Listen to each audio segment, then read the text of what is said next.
We are live. It ranges from 30 to 40 total, with like 5 to 8 at a time. A couple dudes always come. They're regulars. I had them actually Skype in last week. I didn't have a guest.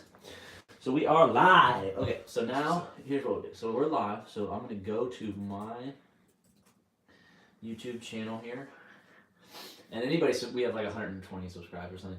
They'll get a pop-up that says we're live, whatever. So they'll filter into the pre-show, which will go till 8:50 or whatever.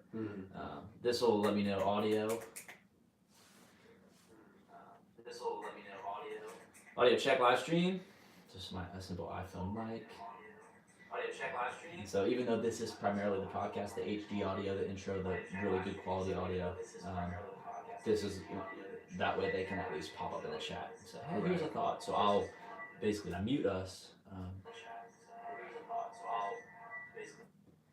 And I also want to make sure that it doesn't echo like that. Hopefully I'll get somebody. Hey, if you're on the live stream, can you chat me if you're hearing a whistle? We had a high-pitched noise a couple weeks ago. We couldn't figure out why. And I think it was because I had too many devices streaming the YouTube video at once. I'm hoping it doesn't.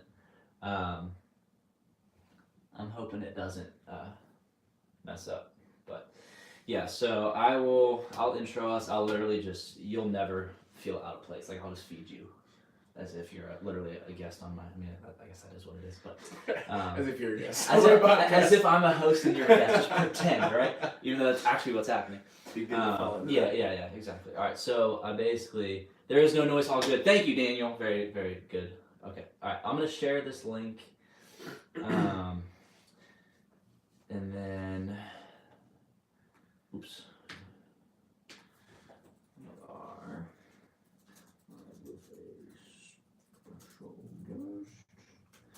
Boom. Okay. Can you message me that link? Yes, I can. I will post it. We are live with a special guest. Share now.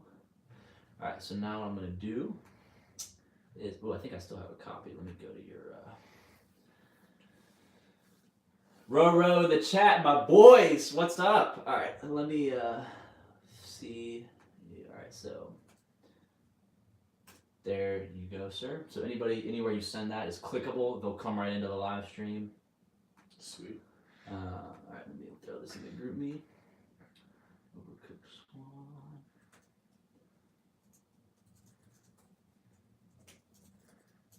So I will ask you your video game history or your upbringing / your passions, stuff like that. So if you want to start thinking about that.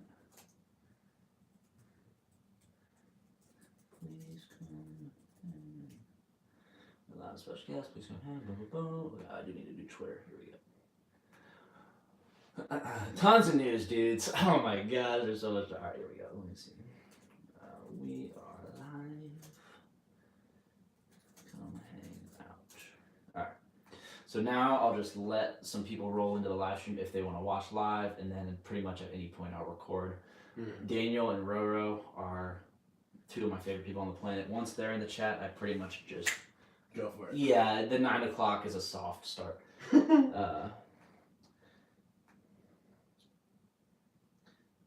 Stadia, baby. Yeah, buddy.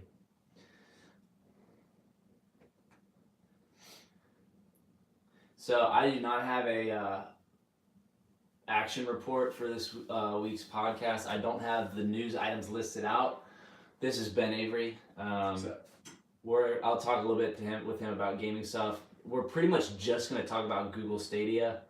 And we might throw out a few things. If you guys want me to address something now, you can throw it in the chat. I'll be watching the chat. And then next week with Andrew, since he's been gone forever, I'll debrief Andrew and then we'll get his thoughts on everything that's happening. I'm hoping Andrew pops up in the chat so we can even hear his thoughts or at least see his thoughts on Google Stadia and all that stuff. But we'll hear Ben's story, we'll hang out, and it'll be tons of fun. So, all right. Cool. So if you're watching now,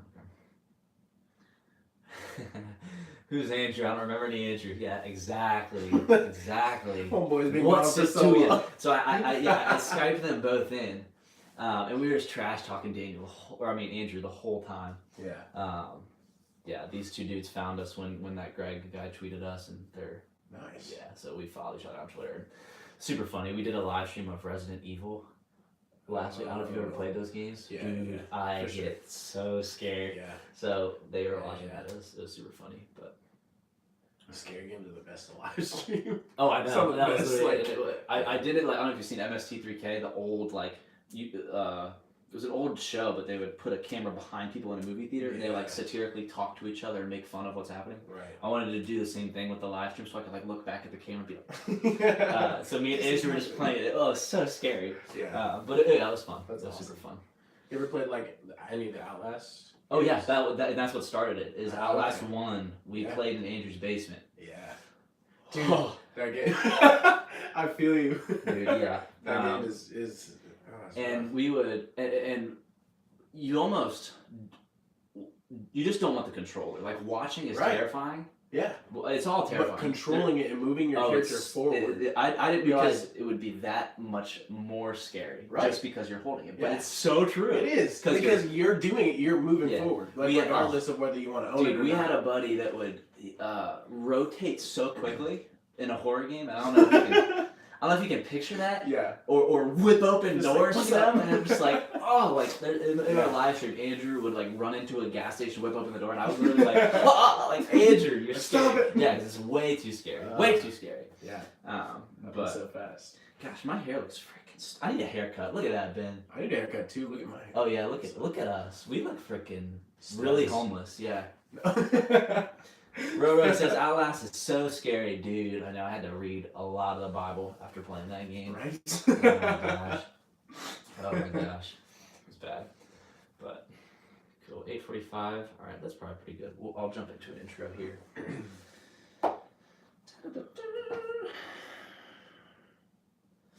Alright. Pull up my patrons. Shout out to Daniel Prindle, the newest patron. What up? Alright, let's see.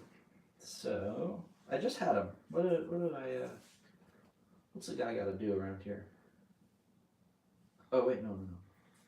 It's not that. There we go. Alright. So, alright, Ben, I'm going to have you do one final audio check here. Okay. Alright, are you ready, sir? I am ready. Alright, so we can just, boom. Look, talk to each other, but boom. Alright, ready? Yeah. Here we go. What's up, my people? Welcome to Podcast X, Y, and Z, the world's number fun video game podcast. I'm your host for this evening, Caleb Pearson. To my immediate left, Ben Avery. What's up? Ben, how you doing, dude? I'm doing pretty well. Yeah, good. Thank you for being on the podcast, man. Yeah. That's so much fun. This dude is the man. We have been talking about content creation for a while now. Ben loves film. He loves all this stuff, and he has a past of video gaming. So I was glad to be able to fill what we're calling the Andrew Matthew void for the second week in a row. And there's nowhere to go but up from that guy. You know what I mean? So there's a light at the end of the tunnel. We're seeing it now. Andrew, we love you. We miss you. For those of you that don't know, me and Andrew run Media Interactive, and we come at you each and every Tuesday night at 9 Eastern, talk about all things Sony, Microsoft, and Nintendo. This is not the only podcast we do. We also have Podcast Remaster, where we talk about TV shows, movies, music, faith, pretty much anything we want. And we have our homepage is patreon.com/Media Interactive, where you can be a co-creator right alongside us for $1 or $3 a month. And so shout out to those who are supporting us, and they are as follows: Alex, Brad, Brendan, Daniel Prindle, my man, Jake Adams, Jonathan Ogburn, Kirby Curves, Josh Kirby, Joshua Crowley, Lauren, George Harry, Ryan, Sam, Silas, Suze, Tim, and Zan the Man Xander. Thank you guys so much for your support. Ben, big news today, dude. Big news. And I want to talk about it. We'll talk about Google and all things they're doing and what the future might look like. But first, I want to hear a little bit from you about your experience with video games. What you grew up, what was your exposure to video games like as you have kind of grown, and if you are still playing them, what has that been like for you? Yeah, so I grew up with all Nintendo, everything. Okay. Never had a PlayStation never had another console until Xbox came out. Gotcha. When Xbox came out, the first Xbox I had was a 360. Okay. When that came out, my brother had it. I played it, and I kind of got passed to me. So growing up playing Nintendo, it was like always Mario Kart and like buddy, for Smash Bros. And So I have Nintendo has a very special place in my heart. Yeah. So the Wii hurt a little bit. Yeah. Just a little bit. Right. But yeah, so just I've always loved video games. I think for the longest time my dad tried to figure out, how do I hone this love in maybe something that's healthy, but like still let him enjoy it. But yeah, I don't really know what else is in my history. No, yeah, that's super cool. So have you been following much of like the industry lately, or the newest games coming out? I mean, because you have a Nintendo Switch. Yeah. Yeah. Do you travel with that and play that a lot? I do. Yeah. It's pretty much always everywhere with me. Yeah. I keep it in this little bag. Yeah. And it's pretty much everywhere. I take it to work sometimes. Play it on my lunch break. Yeah. And it just sits in my car a lot of the time, and I'll bring it in, when I want to play it at home. Yeah. So no, that's sweet. Would you say you play it handheld more often than like docked and on a TV, or does it kind of vary? It kind of varies, but since like I said, it's always with me, and I'm always on the move. It's pretty much handheld. Yeah. Gotcha. So. Gotcha. Cool. Josh Crowley in the chat says, why don't you introduce me as a patron like you did Daniel? I feel like old news. Ooh. Yeah. Ooh. Daniel's the newest patron, right? So I gave him a little extra oomph. Josh Crowley, he knows I love him. That's what's so annoying. Yeah. It's like he's fishing for a compliment. Right. Josh, I love you so much. Don't make me tear up. Andrew's in the chat, says, sup peeps. I miss you all. Andrew, we miss you too. Thanks for joining the chat. Ben, let's talk Google. All right. Okay. Let's talk Google. So if you're in the chat, go ahead and just start throwing out any and all Google Stadia reactions, comments, whatever you might decide. I'm going to go on a CPG rant here for a little bit. So GDC is happening all this week, Ben. They're releasing all this stuff. You're familiar with E3, the thing that happened, early June in the summer. This is kind of the peak at what's to come. Yeah. Before those revelations happened, and so we knew Google was going to be there. We know Xbox is going to be there. I think later this week they'll talk about their whole partnership with Nintendo. Right. Yeah, I'm looking forward to that. Yeah, and we can talk about that maybe after this Google piece, because you just kind of watched the video, but Google has revealed Stadia, their new, and you can't even call it a console, which is just weird. Yeah. The lingo is changing. Their new gaming platform is basically the common ground between this and PlayStation and Xbox. And so as far as hardware is concerned, they just released a controller, and we know it's connected to Wi-Fi, and we know it's going to literally streamline your ability to own and play digital games across pretty much any device that's compatible with Google at this point. Yeah. But with that being said, we don't have a price yet. We don't have a whole massive list of games yet. We've seen Assassin's Creed Odyssey played out. That came out this past fall. What is your initial reaction to, first off, Google starting their own first-party stake in video games? I mean, what is your reaction to that? And then two, do you see this working out right away, fall of 2019? Man, I know it's loaded. That's that is a very loaded question. Man, my initial response, I always go crazy for concepts. You know what I mean? Yeah, sure. Crazy for concept videos. I remember back when the iPhone was coming out. It was like the iPhone 5 or something like that. They released this concept video. Yeah. That was futuristic, Iron Man type stuff that we have yet to see. But I took it and ran with it. You know what I mean? Yeah. Same thing with the Microsoft HoloLens. Sure. Same concept, and haven't really seen anything about it since that concept video. I mean, I heard it was a little bit of a bust, but right. No, yeah, sure. So and it's still early on that anyway. So yeah, for sure. But I mean, just with all of these different concepts and ideas, just shaping the way that we do things.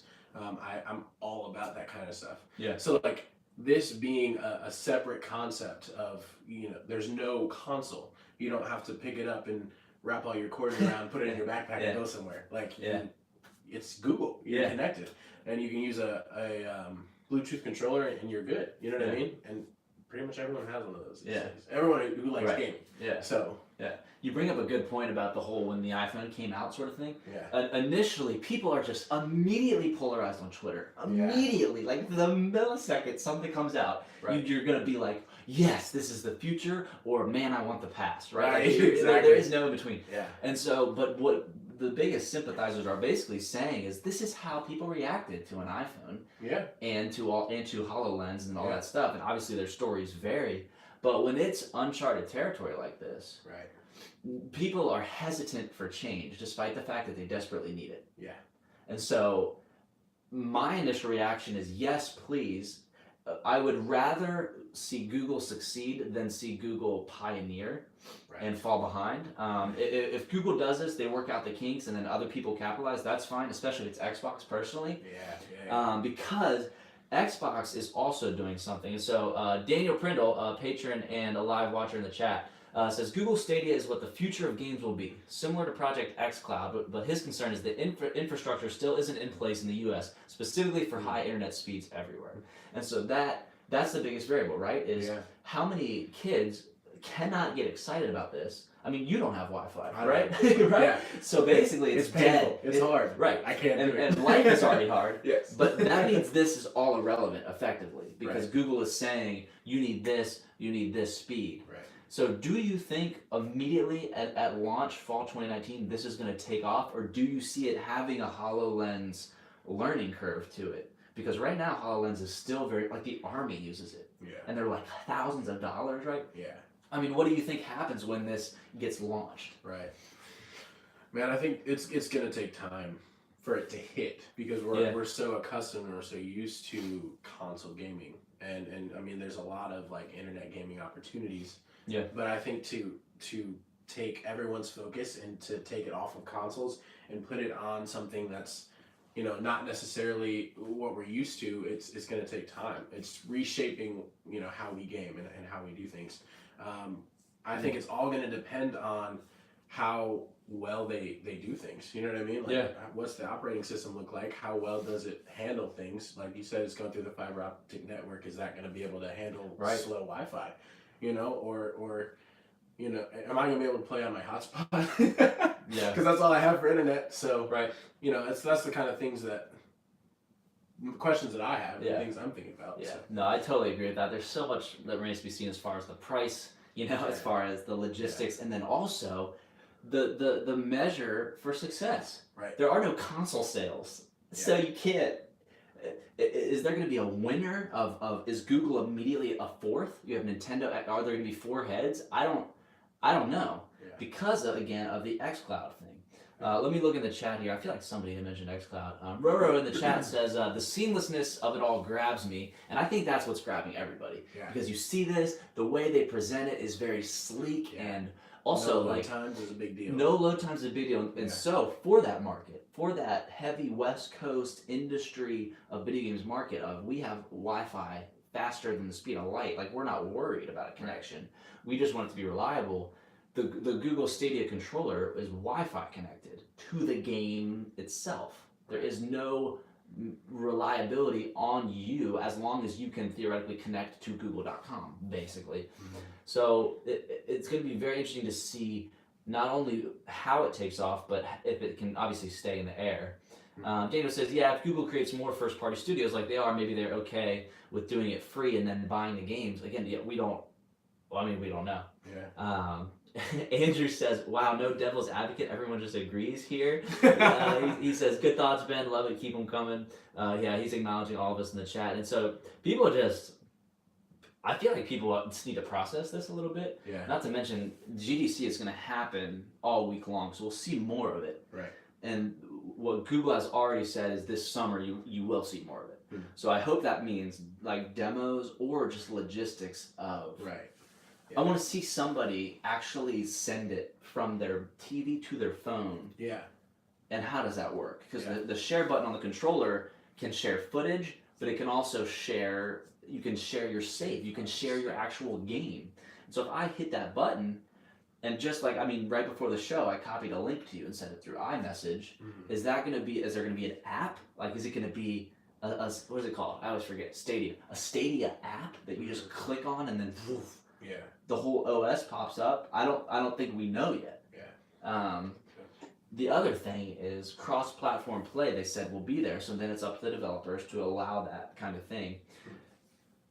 Do you see yourself wanting, like, would you ever leave your Nintendo if it meant you could just have a controller on the go or simply just use your iPhone or computer to like play some of these games with me. Like, would you do that, or would that not be a practical thing for you to want to do or try? Or do you feel like you need to see it in action first?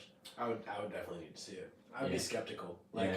how is this going to work? Like, Yeah. I'm just going to have a controller. Right. And that's why it goes back to what I was saying about reshaping how we view gaming. Right. You know what I mean? It's a console. Like, what are you running it through? Right. You know, you see someone just sitting there with a controller in their phone, and you're like, what is this? You know, what is this madness? Yeah. So, And it's fun for them to say it'll stream 4K 60. yeah. But what if an 11-year-old is on an iPod? They can't see Right. 4K 60. Yeah. That screen can't. So that's where there's a roadblock for me. Right. And then I can't tell. Is an Assassin's Creed game going to be fun playing on a touchscreen phone? Yeah.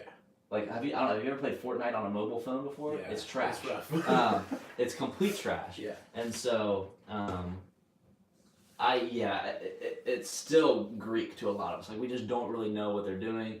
But Google has so much money, and so they're probably the only one in the world right now that could spearhead this opportunity. Right. The console cycles are dying down, and Google's going to emerge. It's funny that it's fall 2019, because fall 2020 we will see new consoles like Xbox and PS4. Yeah. What do you see yourself doing as far as the future? I mean, so you're planning on going to school. Yes. Are you just going to stick with your Switch? Do you feel like you'll be in the market at all, or do you need to be sold? If something were to. As far as Stadia is concerned, I would need to be sold. Oh yeah. I wouldn't. Yeah, I wouldn't be able to just like move on to it. You know what sure. I mean? Yeah. As far as I'm an Xbox guy. Okay. Personally, Yeah. I've never had a PlayStation. Yeah. So I've always been with Xbox. I stuck with Xbox. I'm a loyal guy. Yeah. But a new Xbox coming out would probably get my attention. Yeah. And I'd obviously have to see what's new about it. Yeah. So they're not just recycling the same, which they don't. Right. But yeah, I think I love the Switch. Yeah. I love its portability. Having Smash Bros. Anywhere is awesome. Like, you know what I mean? You're on a lunch break, you get to play Smash Bros. And Mario Kart and all these awesome games that I grew up playing. Sure. That's new in HD. Like, that's dope. Yeah. But I think, for me to want to switch to a different console, the big thing for me is the reason why I sold my Xbox is because we don't have Wi-Fi. Sure. So that makes it a nightmare. Yeah. Because, And Xbox specifically, they're very online heavy. Yeah. So it was just an absolute nightmare trying to figure out. And I would connect to my hotspot because we have 15 gigs hotspot with Verizon. And I would connect and 15 gigs gone in like 10 minutes. Right. You download like a third of Rocket League and then you're done. Yeah. Just absolutely gone. Yeah. And so I was like, I can't do this anymore. And so I was like, all right, I'm going to, sell back my Xbox, get the Switch because you don't need the internet to do it. I can just go over to my brother's house and download it on his Wi-Fi. Yeah. Download whatever updates. Sure. They're not update heavy. Right. Update dependent. Right. And I feel like with Xbox, sometimes they release a game and you gotta be online, day one patch. It's definitely a problem, and that's what worries me is because that's the bubble in which they develop, right? Of online. What about everybody else who needs to take it somewhere? Yeah. And now they're saying, well, just take the online stuff with you. Not everybody can. Right. And so Daniel brought up that point at the chat of just like even the U.S. might not be ready for this quite yet. You know. Yeah. So it'd be very interesting to see. Roro talking about Stadia says, love all the creator tools too. It makes it easier to share and make content, which is always exciting to me. Love the feature that allows you to play or get in line to play with a streamer. And that's what's cool about it is because it's Google, that whole Twitch culture now. Like, whoa, For sure. People thought it was very dumb of like, we're that removed from society to where we'll watch people play video games. And I get that. But now it's like, you can, like people will freak out if they're playing online with a Twitch streamer, So now I think it almost helps that community build a little bit. Something that Andrew and I have focused on, and what we wanted when we started Media Interactive is just the community behind games. Right. We realized people are playing these games. We can talk about it. We can find these people. People like Daniel and Roro. We didn't know it existed, but now we talk every week about games, and so that's something special that Andrew and I have always wanted to capitalize on. And I do think Google, that will be a strength here, because you can zip zap and send video games now. Right. And you can access them from all these different things. And Xbox can do that with Xbox, and PlayStation can do that with PlayStation. But nobody is going to fret when people say Google does it with Google, because everyone has, it's Google. Right. And so to think about Xbox and how the other companies are going to respond to that, what do you, see happening practically with this whole Nintendo Switch Xbox Live thing? What do you actually think that means and going to look like? And then two, what would you want it to look like? I have no idea. Yeah. As far as their partnership right. and moving in the future. Yeah. Man, because it remains to be seen largely. Right. Right now, the infrastructure has moved to Switch, and they've talked about exclusive games, but it's a two-tailed beast, because one is the Nintendo partnership rumor, and they're playing nice, but the other is xCloud, and then them doing this, the Stadia thing, but it's strictly being Xbox type stuff. Which one of those things do you want to see Xbox mend the line with Nintendo, or would you rather see Xbox try to really be play anywhere? I don't know, which would you rather have, just from a strict consumer standpoint? Do you want Xbox games on your Switch? I think it'd be awesome. Yeah. To have that in-depth of games on the Switch. I feel like that's somewhat lacking, other than I think you can get Skyrim in like Diablo 3 or something like that. Yeah, they're definitely slowly bringing those ports over. Yeah. I would love to see Madden on the Switch. Yeah. And especially with That's a good point. I never even thought about that. Yeah. Like I could pick my play over here, you would be able to see. That's my biggest concern with playing on the same screen, is that when you play with someone, I can tell you whatever play my dad's picking. I can just watch his side. Yeah. Because I played with him so much that I know it's fourth down. I know what play he's going to play. That's a really good point, though. I never even thought about it. Because you could just buddy up the tablets. Yeah. And play Madden or play whatever. Right. And I could be facing you, and you're not going to see what I'm doing. You're not going to. There's going to be that element of surprise that comes with sports, that comes with football. Yeah. In general, and that was my biggest thing with playing, like Madden, and even when NCAA was still coming out with games like back in the dirt. Yeah. OG. Right. Yeah, true. Rip. Yeah. But yeah, you'd be able to look, and even if you didn't know, you had a 1 out of 3 chance. Yeah. The odds of you figuring it out, and they're pretty good. So yeah. Gotcha. That's cool. Have you been keeping an eye on any new Nintendo releases and stuff like that? Like I know there's I forget what it's called, Yoshi World or something's coming out. Yeah, I actually got the demo of it. You got the demo of the Woolly Yoshi? What's it called? Yeah, Woolly Yoshi. It's like Yoshi. Is it Yarn? Is it Yoshi Yarn? Woolly? Yarny Yoshi. Woolly Yarn. Woolly Yoshi. Where is it? I do love that you can just whip out a console and just scan through it real quick. That's right. I do love it. I left mine at my parents' house. I need to go get it. Yeah. And that's one thing that Nintendo does a good job of. Here's a free demo, here's a free demo, here's a free demo, right? I do want Xbox Live to hopefully start doing more of that. I don't know why I can't remember what that game's called. Yeah. But anyway. It's quiet-ish now for Nintendo, but they did so well last fall with all those major releases and stuff like that. But should be exciting. Ben, one of my favorite part about video games is the cinematically driven cutscenes. Oh yeah. The single player drive of video games, and on another podcast, Andrew and I really dive into those stories, especially just the way we love TV. Like I'm more TV. Yeah. He watches movies. He watches TV as well.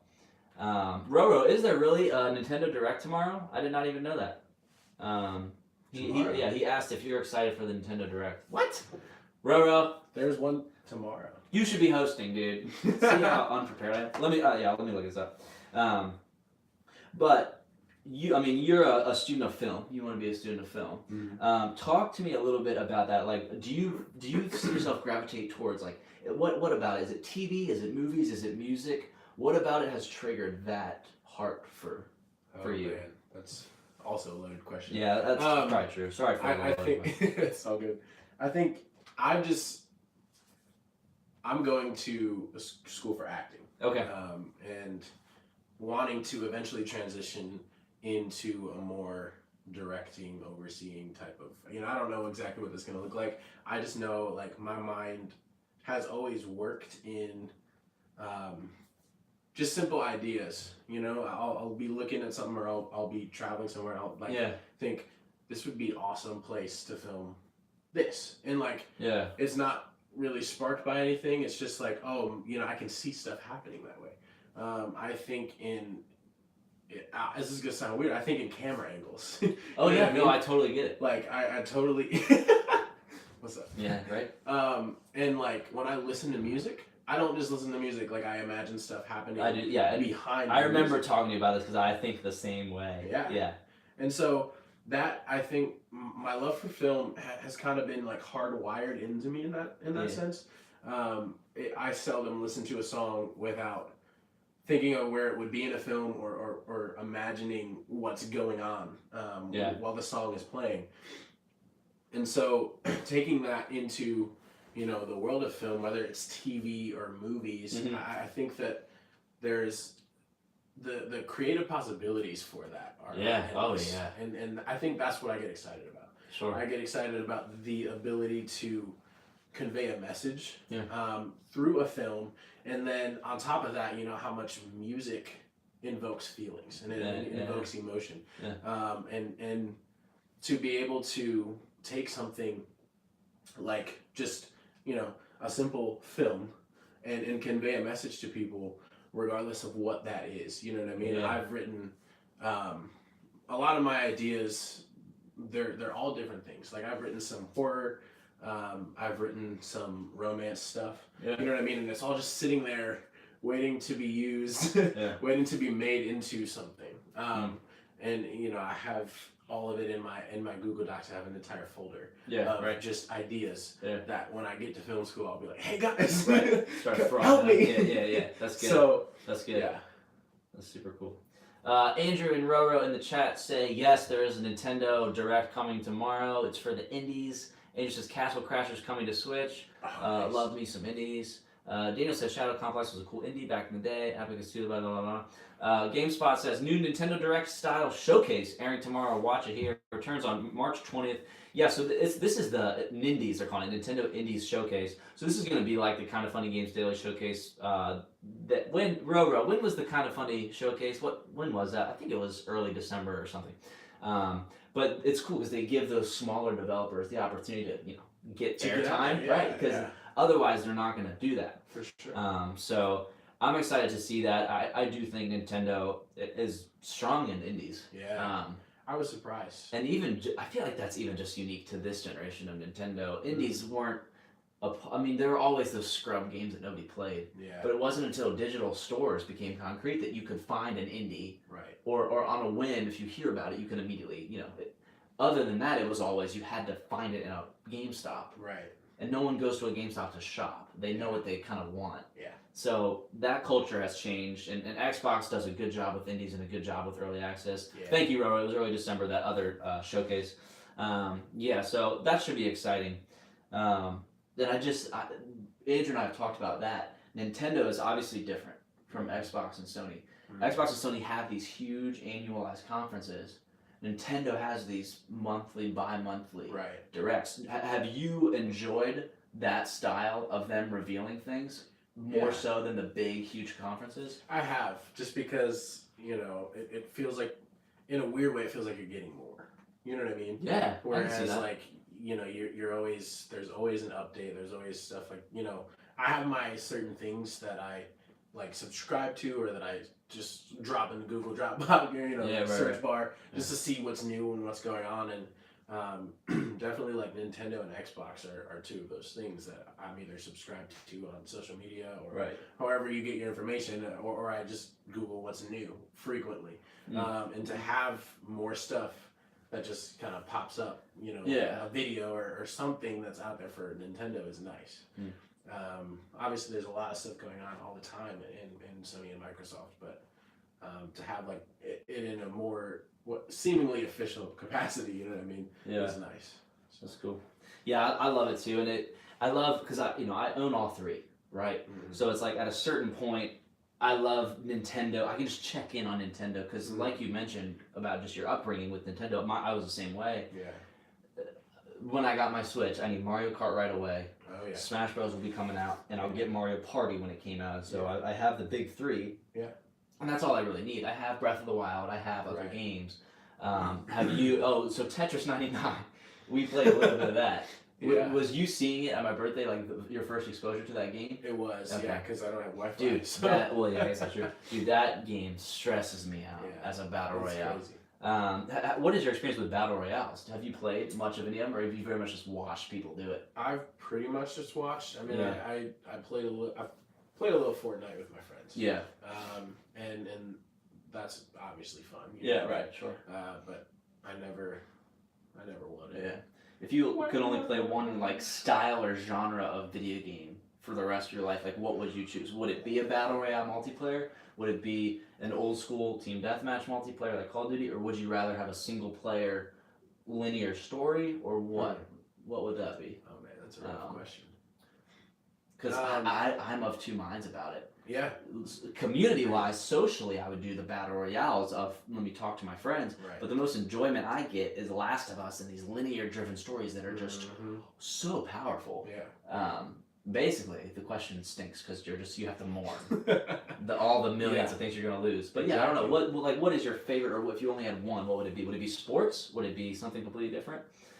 I definitely like. I don't know if I necessarily like. I enjoy certain linear games. Yeah.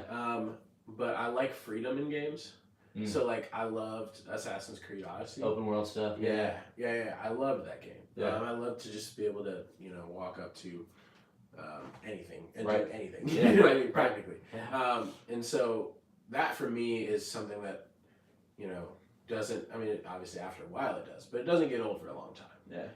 And I think sometimes when you're like locked in, and games aren't like this anymore, but when you're like locked into like a level and it's like taking you through tunnels and you're like just fighting, you know what I mean? I didn't as much enjoy it, that type of game. When stuff started to get open world, like even like Breath of the Wild, great game. Yeah. Right.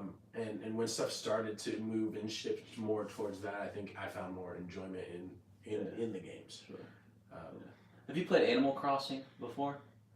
I a long time ago, like the old. I have not, but Andrew and Roro in the chat. Let's hope we get Animal Crossing for the Direct. Marvel Ultimate Alliance 3. I don't know if you saw they revealed that this past fall at the Game Awards.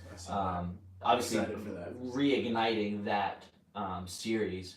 But I feel like that's a good get for Switch. Daniel says, I would love a Majora's Mask style twist on Breath of the Wild. Give us some more Zelda without a whole new game that's going to take years. Yeah, I agree. Yeah, there were certain people things, have been wanting that. There were certain things that they changed that I wasn't a big fan of in Breath of the Wild. But like what? So like certain things that to me felt like Zelda. Just like little... So they were like Zelda, but they changed them. Yeah. Like the little jingles and tunes when certain things happen. Like to me, that's like Zelda because it's always been Zelda. Sure. Yeah. I played through most of them. I think I didn't do Skyward Sword. Gotcha. Because that was on the Wii. Yeah. But I played through Majora's Mask. I played through the Twilight Princess. I played through the cartoon one, whatever that. What remind me what that is? Whatever. Dude, you're asking first. Did you see the Link's Awakening reveal that they're doing? Oh yeah. Let me pull this up so we can look at that footage. But yeah, let me see. That's not even a video. I don't know if you can see what they're saying in the chat or not. Link's Awakening. I mean, because they unveiled that not too. It was their last direct actually. I did see that. And so, it looks pretty good. I did not know what was happening. This was the big, get for people watching the stream. Yeah.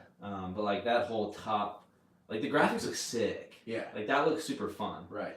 And I can't even imagine what the nostalgia factor might do to somebody. Right. You get the top-down play of Zelda, which is classic. Yeah. But you get the more modern, HD type graphics with it. Right.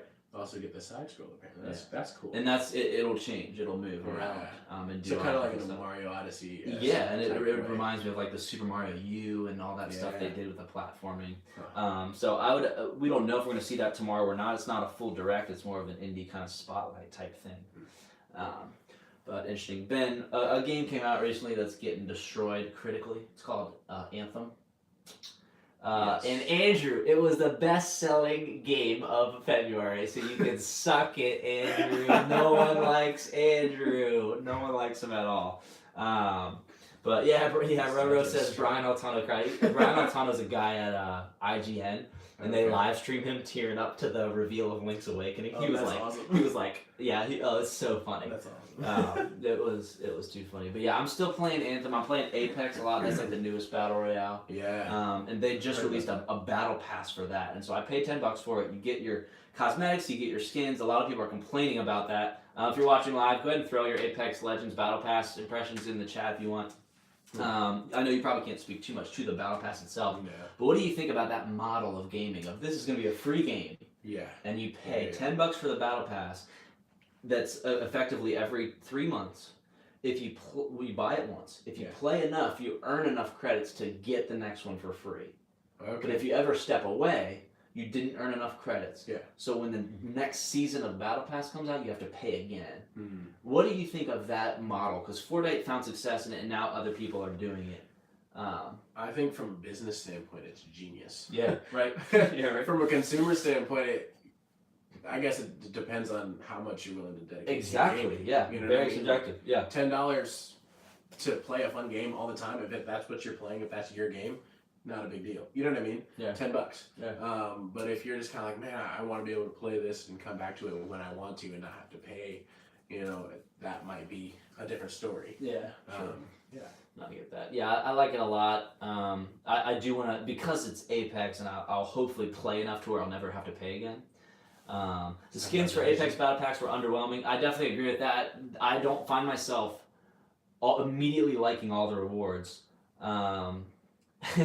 Andrew says, most sold game in February just means that too many people have to recover from crippling disappointment and depression. I think you hit the money, or hit it right on the head. Josh Crowley, I'm hesitant to give EA my money. I agree. And here's the thing, Ben. Like, Andrew and I, we don't know what we're talking about. Like, we have no clue. So we said Anthem was gonna be good. Yeah. And the Division 2 would be bad, and the Division 2 is a military style open world in DC. I played the Division. I played the Division 1. Yeah. The Division 2 is doing very well. I'm excited. It's getting 9 out of 10s and good reviews. The style of the game doesn't really appeal to me too much. I like more sci-fi, crazy flying stuff than I do realistic hunker bunker. Oh, I love realistic. Do you? Okay. And that's why. Then I love more power to you, dude, because your spring is better than mine, basically, is what that means. I love Tom Clancy's Ghost Recon. Yeah, because it's Tom Clancy. Yeah. And I just the bunker and the bunker and the I'm like, oh, I want to fly. But for whatever, people latch onto that. So I do like to see the game succeed. That's totally fine. But as far as me guessing what would happen and how people would like these games, the gameplay of Anthem is so much better than Division, but the content and the story around it was very different. Yeah. And it was broken, and they just shipped a game too early, and EA has a reputation for that. Right. Battlefront 2. Right, exactly. But 1 and 2. All of them, yeah. And what's interesting about that is now Star Wars Jedi Fallen Order is coming out this fall. Yeah. Which is, I believe it is EA, but it's a unique studio. It's not going to be a Battlefront installment. So I don't know if that's a. They need to bring back Old Republic. Do we get excited about that? Do we not? And again, do we bring back KOTOR and all that stuff? I think so. I think so too. But I don't know if EA's the. Well, and hopefully their contract will expire and they can get out of there somehow. Find the clause that says EA's trash and just get out of there. Yeah. But despite all that, EA also has Apex, which is doing well. So. Battle Pass so far. It just came out like today. The Battle Pass did. So people are kind of realizing you can look at the progress tiers. Is my controller next to you? Give me my Xbox controller. I'll run you through this little Apex Legends. Actually, you can hang on to that. And so it's basically a progression tier of 100 levels, right? You play the game enough, you can unlock a certain tier of rewards. So you get skins, you get weapons, or not actually unique weapons rather, but skins for your weapons. And you can also eventually get enough coins to unlock a new character. And I like the way Apex works. I like the military style of it better than the silly Fortnite stuff. The building and the goofiness of Fortnite does not speak to me. Have you tried Apex before? I have not. Okay, I almost want to throw you into this world because it's all right. I might do that live on the air then because it's so cool and fluid. And it's very military style. It's the same makers of Titanfall. Okay. But there are no Titans. It's just your characters, and so. That was my big thing with Fortnite, though. I played it like Call of Duty. I never built, and I just didn't. I don't know why it didn't register to me. Yeah. Daniel says Respawn has never made a bad game, guys. Fallen Order could be great. Wait, does that mean Respawn's doing Fallen Order? I forget who's developing Fallen Order. The first Titanfall was just light on content, which is totally true, and the first Titanfall was also Xbox exclusive. So it just it feels bad. Josh. Titanfall was also poorly timed. It was when Kyle was trying futuristic jetpacks and stuff. Yeah, I think he nailed it right on the head. That's true. Is my Apex audio messing up the YouTube chat? If so, I'll turn it down. Okay, so here's you have all these different characters, right? And you have you can pick each one of these. So each time you go in, it's a special loadout.